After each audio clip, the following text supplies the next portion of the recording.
Hi friends, welcome to my channel. ఈరోజు home made herbal oil ఎలా చేయాలో చూపిస్తాను. ఇప్పుడు వీడియోలో చూపించినట్టుగా పావు కిలో ఉసిరికాయ తీసుకొని దంచేసుకొని పక్కన పెట్టేసుకోవాలి.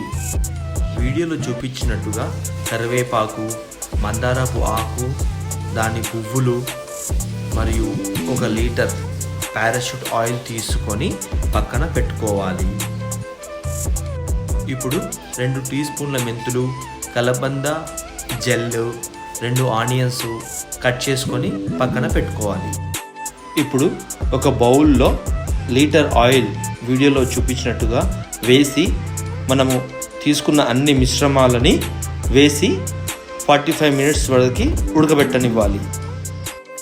సో గైస్, 45 నిమిషాల తర్వాత ఉడికిన ఆయిల్ని వీడియోలో చూపించినట్టుగా వడబోసి పెట్టుకుంటే మనం అనుకున్న హెర్బల్ ఆయిల్ రెడీ.